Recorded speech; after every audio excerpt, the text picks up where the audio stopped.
So let's make lunch for Pihu. Pihu બેન અને રોનક મને જોબે ડ્રોપ ઓફ કરવા આવે છે અને thank you રીશુઆ four bhakarwadi.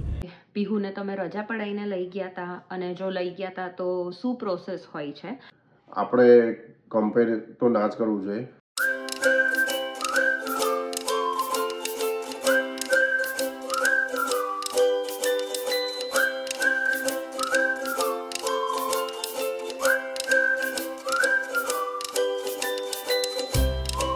Good morning everyone, welcome back to our channel. અમે છીએ the Gujju family in Canada અને સવારના વાગી ગયા છે 6:15 અને આજે છે મારો વર્ક ડે એટલે ફટાફટ સવારે ચા ને બધું તો રોનક કરી લે છે, 2 જણ ઊંઘ્યા છે અને હું ખાલી પીહુનું લંચ રેડી કરીને જાઉં કેમ કે એને થોડું વ્યવસ્થિત અમે ઓલવેઝ હેવી લંચ આપીએ છીએ. તો આજે તીખી ભાખરી અને એની ઉપર ઘી અને ગોળ, તો એ રેડી કરી અને એનો લંચ બોક્સ મૂકી અને આપણે જઈશું.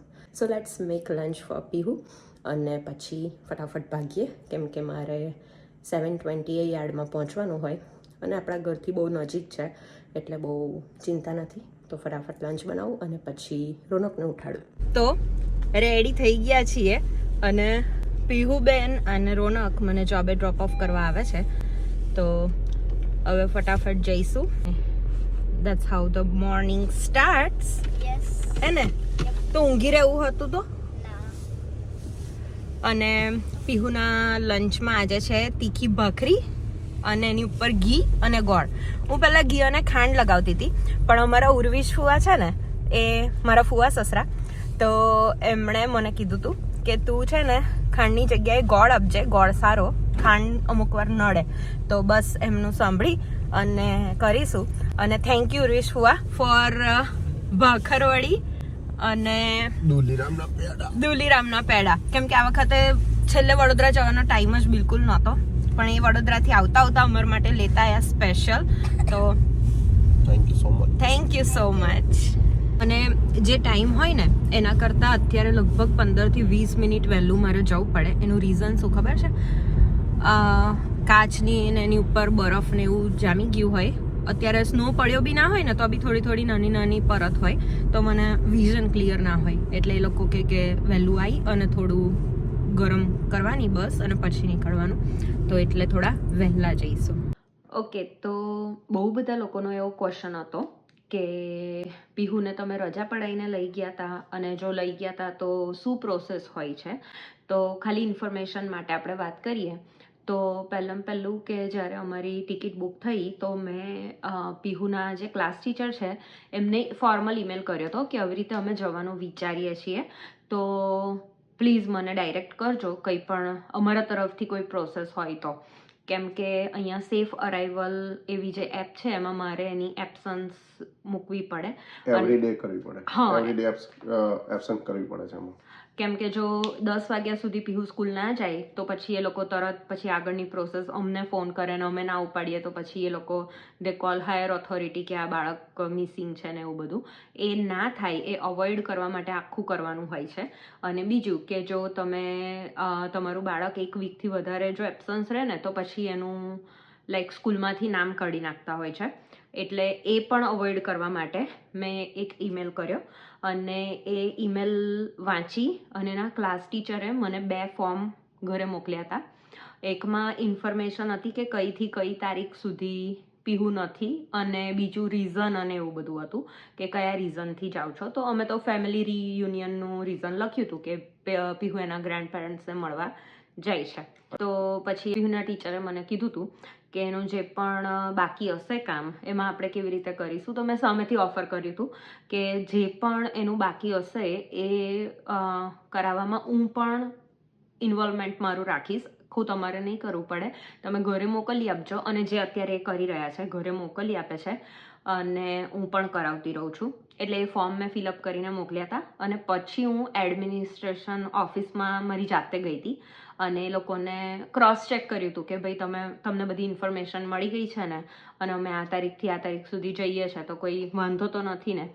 અને અમે જે તારીખ કીધી હતી એના કરતાં પણ એક દિવસ એ લોકોએ એક્સ્ટ્રા, કેમ કે અમે લોકો પહેલાં ફ્રાઈડે પાછા આવવાના હતા, થર્સડે પાછા આવવાના હતા, અને મેં ફ્રાઈડેથી એનું બેક ટુ સ્કૂલ કર્યું હતું. તો એ લોકોએ એવું કીધું હતું કે તું ફ્રાઈડે બી જવા દે, રજા જ રાખ, અને પછી તું મંડેથી એને સ્કૂલ મોકલજે. અને પછી એમાં એવું હતું કે આપણે જ્યારે અમે મળવા ગયા ને એડમિન ઓફિસમાં, ત્યારે એ લોકોએ આખું બધું જે ફોર્મ ફિલ કરીને આપ્યું હતું એ બધું એ લોકોએ સિસ્ટમમાં એડ કર્યું, અને એની અપડેટ મળી ત્યાર પછી એ લોકોએ અમને રીચ આઉટ કર્યું હતું કે બધું મળી ગયું છે અને યુ કેન ગો હેડ.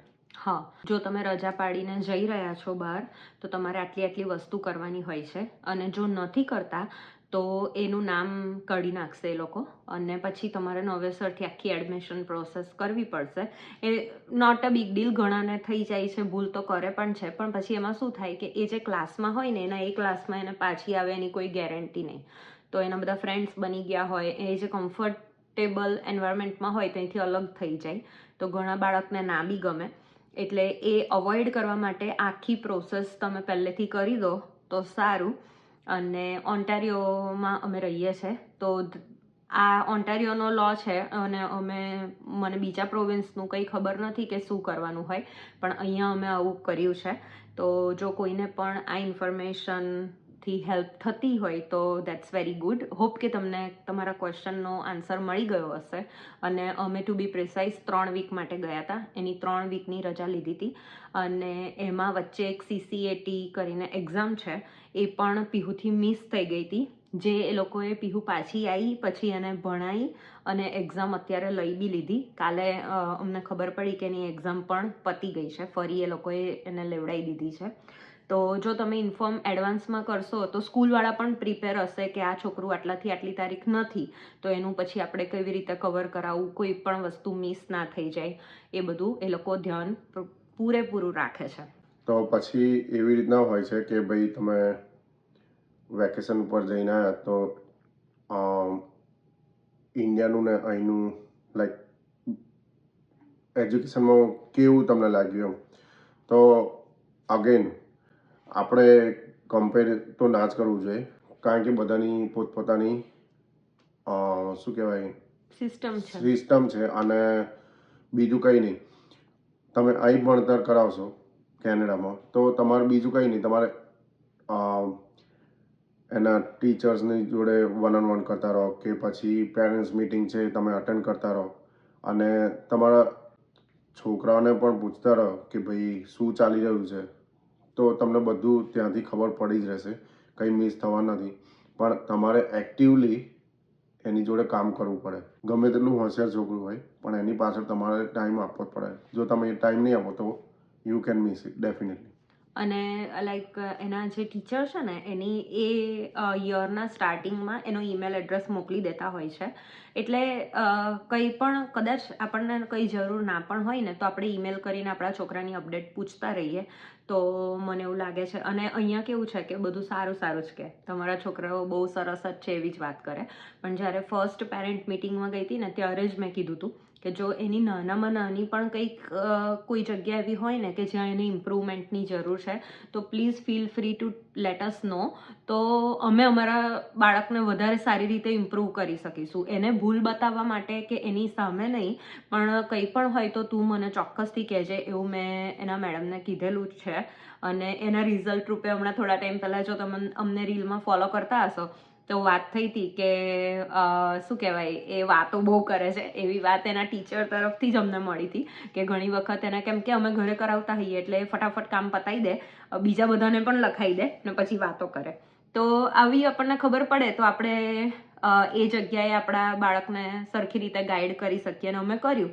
અને એના પછી અમને હવે ખબર છે કે એ નથી કરતી વાતો અને બીજાને લખાઈ નથી દેતી, કેમ કે એને ખબર જ નથી, રાઈટ? મને તો એવું કે મારા તો બધા ફ્રેન્ડ્સ છે તો હું લખાઈ શકું, ઇવન એ ટેસ્ટમાં બી લખાઈને આવતી હતી, બધાને એવું ખબર પડી.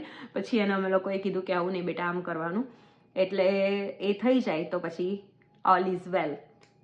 તો હોપ કે આ વિડીયો તમને ઇન્ફોર્મેટિવ લાગ્યો હશે અને તમને તમારા ક્વેશ્ચનના આન્સર પણ મળ્યા હશે.